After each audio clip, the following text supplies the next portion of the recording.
Je vous propose une petite expérience immersive pour commencer. Vous allez entendre des mots et des environnements sonores associés. Écoutez bien ces environnements et surtout essayez d'apprendre les mots.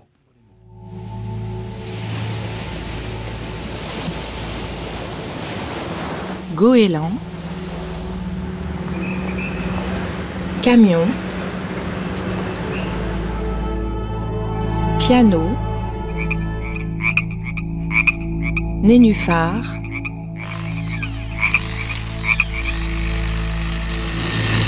tournevis, botte,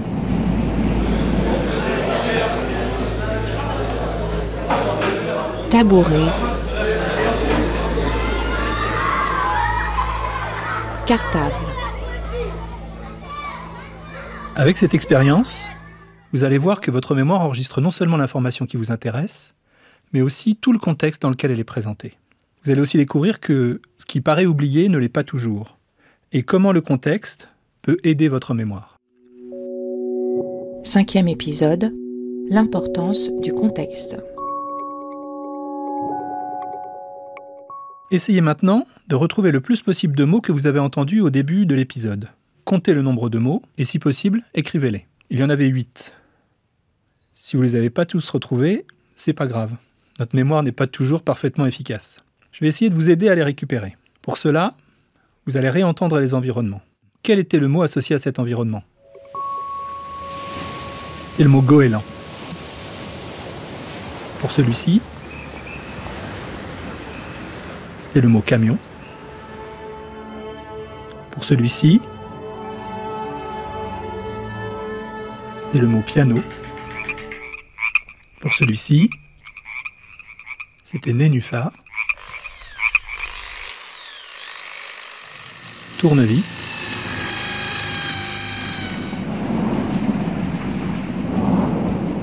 Botte. Tabouret. Et cartable. À l'écoute de ces environnements sonores, vous avez peut-être récupéré les mots qui vous manquaient, tout du moins une partie. Vous voyez que parfois, alors qu'on pense avoir oublié l'information, elle est simplement non disponible.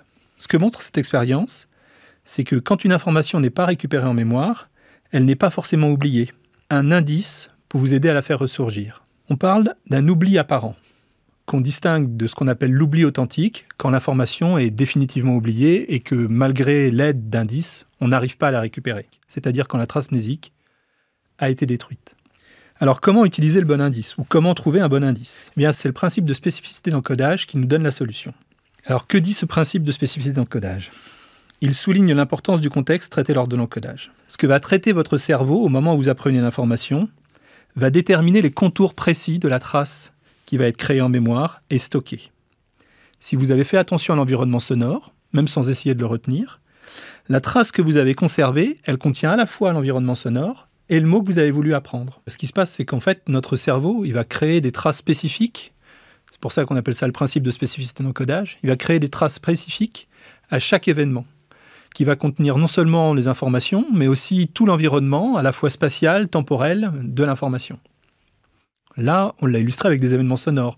Mais dans la vie de tous les jours, ce que vous faites, c'est que vous allez apprendre une information, quelque chose que quelqu'un va vous dire, mais vous allez aussi apprendre toute la source de cette information, qui vous le dit, où vous êtes à ce moment-là, et puis même d'autres informations du type comment vous vous sentez. Votre mémoire, sans que vous en ayez conscience, va enregistrer l'ensemble de l'environnement, l'ensemble du contexte, et pas seulement l'information que vous voulez retenir. Alors comme ce contexte fait partie de la trace, bien, il peut constituer un excellent indice pour le récupérer. Ça veut dire que quand vous essayez de récupérer une information, ben, le mieux, c'est d'utiliser un indice, et d'utiliser un indice, c'est se remettre dans le contexte. C'est pourquoi, quand on revit des contextes d'apprentissage, on peut comme ça faire ressurgir des traces en mémoire alors qu'on pensait les avoir oubliées. On revient dans un lieu qu'on n'avait pas visité depuis très longtemps, on se souvenait à peine même d'ailleurs avoir visité ce lieu, et puis on tombe devant un monument particulier, ou alors il y a une odeur un peu particulière, comme l'odeur du jasmin, et qui nous fait tout d'un coup réévoquer tout un souvenir.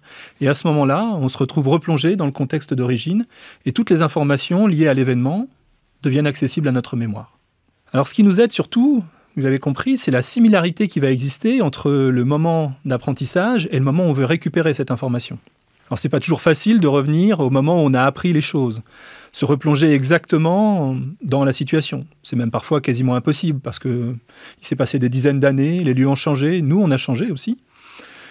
Mais notre mémoire permet quelque chose, c'est que vous pouvez vous projeter mentalement dans le contexte. Si vous essayez de reconstruire progressivement le contexte dans lequel vous avez appris une information, vous allez pouvoir comme ça bénéficier de tout un tas d'indices qui vous permettent de récupérer les événements relatifs au souvenir. Sans le savoir, vous avez des dizaines de fois expérimenté cette situation. Ça nous arrive assez régulièrement. Vous êtes par exemple dans votre salle à manger, on vous demande d'aller chercher quelque chose dans la cuisine. Vous partez dans la cuisine, une fois arrivé dans la cuisine, vous vous souvenez plus ce que vous deviez rechercher, ce que vous deviez rapporter. Alors vous retournez dans la salle à manger et au moment où vous y arrivez, avant même qu'on vous dise quoi que ce soit, vous dites « Ah oui, c'est ça que je devais ramener ». C'est aussi bête que ça. La prochaine fois, au lieu de retourner dans la salle à manger, essayez de vous replonger dans le contexte d'apprentissage. Imaginez que vous êtes dans la salle à manger, ça vous permettra peut-être de retrouver ce que vous avez à ramener. Alors souvent, on se focalise sur le contenu de ce qu'on veut récupérer comme information. On se focalise sur le contenu de ce dont on veut se souvenir.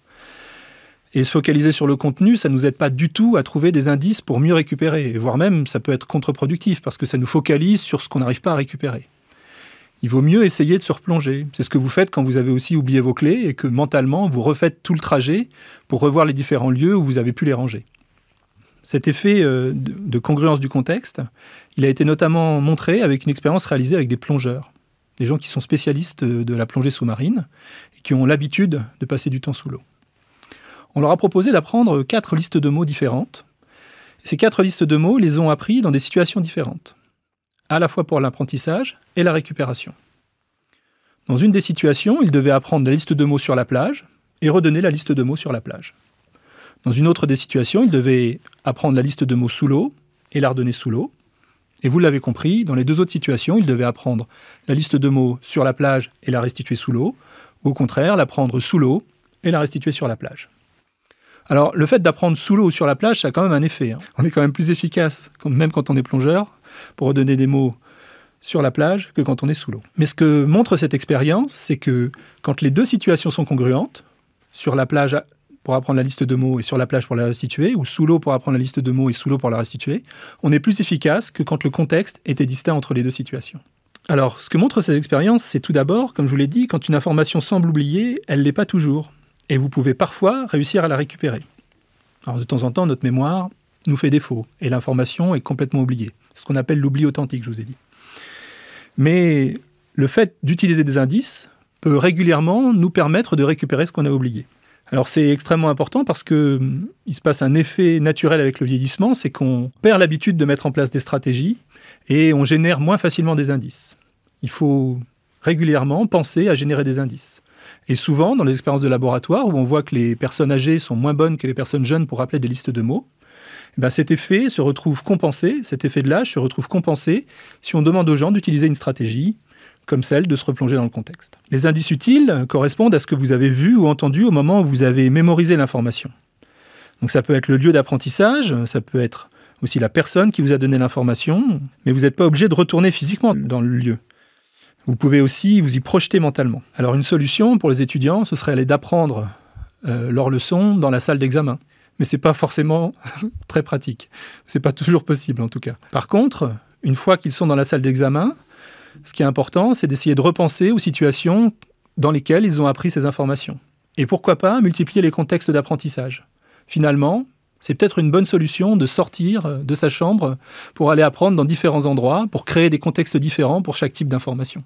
Dans cet épisode, vous avez compris que le contexte peut être extrêmement important pour récupérer l'information. Dans le prochain épisode, vous allez découvrir comment le contexte conduit à reconstruire en partie nos souvenirs.